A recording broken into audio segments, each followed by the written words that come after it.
Halo semua, apa kabar? Ketemu lagi. Hari ini kita mau ngobrolin sesuatu yang kayaknya semua orang pernah ngerasain deh, yaitu kenapa sih hidup ini rasanya penuh banget sama ujian? Kita akan coba cari tahu apa sih sebetulnya makna di balik semua tantangan yang kita hadapi. Pasti pernah kan, ada di posisi di mana kita ngerasa, kok gini amat ya hidup? Rasanya udah jadi orang baik, udah kerja keras mati-matian, tapi kenapa ya cobaan datangnya bertubi-tubi? Seolah-olah semesta lagi nggak berpihak sama kita. Nah, pertanyaan ini wajar banget, dan hari ini kita coba cari jawabannya bareng-bareng. Oke, kita mulai ya. Biar paham, kita harus mulai dari cara kita biasanya melihat hidup. Seringkali, tanpa kita sadari, kita tuh ngebagi hidup jadi dua sisi yang saling berlawanan.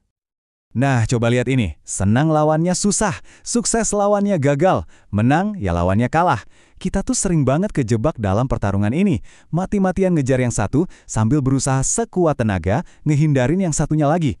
Hidup jadi kayak medan perang antara dua kutub ini.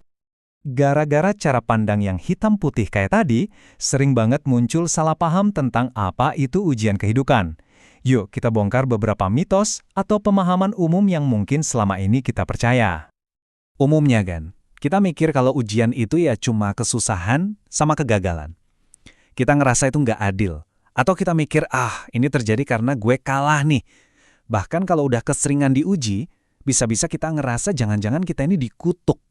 Wah, berat banget ya kalau cara mikirnya begini terus. Sekarang, coba kita berhenti sejenak dan bertanya, yakin pemahaman kita ini udah benar? Apa iya hakikat ujian kehidupan sesimpel itu? Gimana kalau ternyata ada sudut pandang lain yang jauh lebih masuk akal? Dan ternyata, kunci buat memahami ujian kehidupan itu justru ada di dalam diri kita sendiri. Ada 3 setelan pabrik atau kodrat dasar yang ada di setiap manusia, yang ngebentuk pengalaman kita di dunia ini. Yang pertama, kurang. Ini sifat dasar kita yang selalu ngerasa ada aja yang kurang, alias nggak pernah puas. Kita udah dapat sesuatu, langsung pengen yang lain. Ini tuh kayak mesin hasrat kita yang nggak pernah berhenti jalan. Kedua, salah. Bukan berarti kita ini selalu berbuat salah ya, tapi lebih ke ekspektasi kita yang seringkali meleset dari kenyataan. Kita berharapnya A, yang terjadi malah B. Nah, jarak antara harapan dan kenyataan inilah yang sering bikin kita kecewa. Dan yang ketiga, lupa. Wah, ini sih manusiawi banget. Kita udah tahu konsekuensinya, udah pernah ngalamin juga, tapi entah kenapa kita sering banget jatuh ke lubang yang sama, berulang kali. Dan disinilah kuncinya. Kita terbiasa ngelihat 3 kodrat ini, kurang, salah dan lupa, sebagai kelemahan, sebagai beban hidup. Tapi gimana kalau cara pandang kita itu keliru?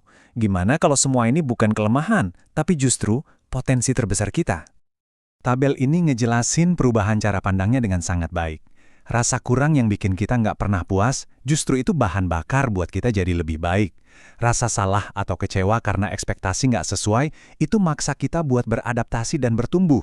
Dan lupa, itu ngasih kita kesempatan buat mencoba lagi, buat bangkit lagi, tanpa harus terus-terusan terbebani kegagalan masa lalu. Jadi, kalau kodrat kita itu ternyata adalah pendorong untuk tumbuh, maka kita bisa bayangin kalau hidup ini ibaratnya sebuah sekolah. Sekolah yang kurikulumnya dirancang khusus buat kita masing-masing. Terus, apa tujuan sekolah ini? Tujuannya adalah supaya fitrah kita, sisi murni kita kayak sabar, kasih sayang, bisa ngendaliin nafsu, yaitu ego, keserakahan, dan hasrat buta, kayak amarah pas lagi kejebak macet. Pertarungan internal ini terjadi di setiap momen hidup kita. Dan ini adalah inti dari semuanya.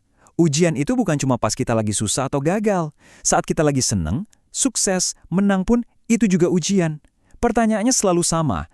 Dalam kondisi apapun, fitrah kita yang pegang kendali atau justru nafsu kita? Dengan pemahaman baru ini, definisi kita soal menang dan kalah juga harus kita ubah. Coba kita lihat bedanya.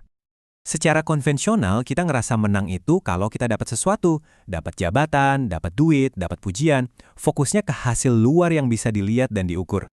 Tapi kemenangan sejati itu terjadinya di dalam diri, yaitu pas kita lagi ngadepin sebuah situasi, kita berhasil milih respon yang dasarnya fitrah, bukan nafsu.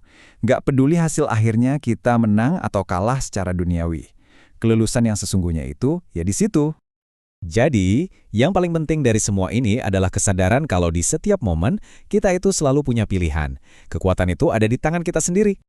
Nah, bagian ini menarik banget. Setiap kali kita dihadapkan sama konflik atau tantangan, kita bisa pilih fitrah, bersikap dengan kasih sayang dan kemurnian, dan saat itu kita jadi pahlawan di cerita kita sendiri, kita naik kelas. Atau kita bisa pilih nafsu, didorong ego dan pengen dipuji, dan saat itu kita justru jadi ujian buat orang lain, sementara level kita sendiri ya segitu-gitu aja. Pertanyaan ini juga sering banget muncul. Kenapa ya saya selalu ketemu orang yang modelnya sama? Kenapa saya selalu kejebak di situasi finansial yang polanya sama? Kenapa sih pola ini terus-terusan berulang di hidup saya? Jawabannya mungkin sesederhana ini. Anda belum lulus ujiannya. Kehidupan, kayak guru yang sabar banget, akan terus ngasih kita soal yang sama sampai kita akhirnya bisa jawab dengan benar, yaitu ngerespons dengan fitrah, bukan lagi dengan nafsu. Oke, sebagai penutup, saya mau ninggalin Anda dengan pertanyaan ini. Coba deh lihat lagi tantangan terbesar yang lagi Anda hadapi sekarang. Jangan dilihat sebagai beban atau kutukan, tapi sebagai sebuah soal ujian. Kira-kira pelajaran apa yang lagi coba diajarin sama kehidupan ke Anda? Jawabannya ada di dalam diri Anda sendiri.